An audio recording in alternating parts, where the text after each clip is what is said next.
పుట్టిన గడ్డని నిలబెట్టుకుందాం రండి. ఇప్పటికైనా మించిపోయింది లేదు.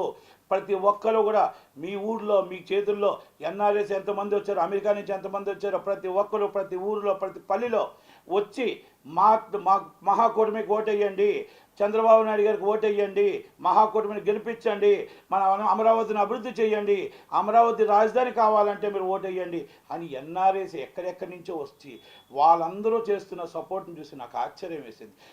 ప్రతి పల్లెలో ప్రతి ఎన్ఆర్ఏ ఉన్నారు. అలాంటిది మనం పక్క రాష్ట్రంలో మనం ఉండి కూడా వెళ్ళకపోతున్నామంటే సిగ్గుతో తలదించుకుంటున్నాం. దయచేసి మీకు అభిమానం ఉంది, ఆలోచన ఉంది, దయచేసి ఇండైరెక్ట్గా వద్దు, డైరెక్ట్గా సపోర్ట్ చేయండి. హీరోలందరికీ నా రిక్వెస్ట్, జూనియర్ ఎన్టీఆర్ గారికి అందరికీ నా రిక్వెస్ట్, ఒక్కసారి నేను చేతులు జోడించి అడుగుతున్నా, మన రాష్ట్రం బాగుండాలి కనుక మన రాష్ట్రం నిలబడాలి అంటే జగన్మోహన్ రెడ్డి గారి పాలన రాకూడదు. ఇలాంటి పోసాని కృష్ణములు లాంటి వాళ్ళని అమ్మనా బుద్ధులు తిట్టిస్తూ మన తల్లిని మన ఫ్యామిలీస్ని కూడా అడ్డమ తిట్టించుకోవాలంటే ఈయన గవర్నమెంట్ రావాలి. ఈయన బెదిరింపులు చేసి కేసులు పెట్టాలంటే ఈయన గవర్నమెంట్ రావాలి.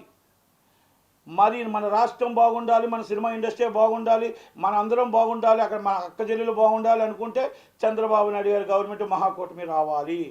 కనుక మన దయచేసి ప్రతి ఒక్కరు కూడా మీ చేతనైన దాకా మీకు తెలిసిన వాళ్ళకి అందరికీ కూడా మీరు ట్విట్టర్లోని కానీ ఇంకోటి కానీ వేసి మీరు సపోర్ట్ చేస్తారనేది నా మనవి.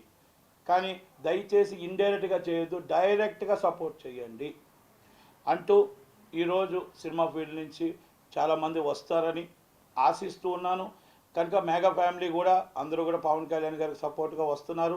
పిఠాపురమే కాదు అందరూ కూడా అన్ని మొత్తం రాష్ట్రం అంతా కూటమి రావాలని కోరుకోవాలని కోరుకుంటూ, అలాగే ఇప్పుడున్న పరిస్థితుల్లో రాష్ట్రంలో జగన్మోహన్ రెడ్డి గారి పాలన, జగన్మోహన్ రెడ్డి గారి ప్రచారణ చాలా చాలా అద్దానంగా ఉంది.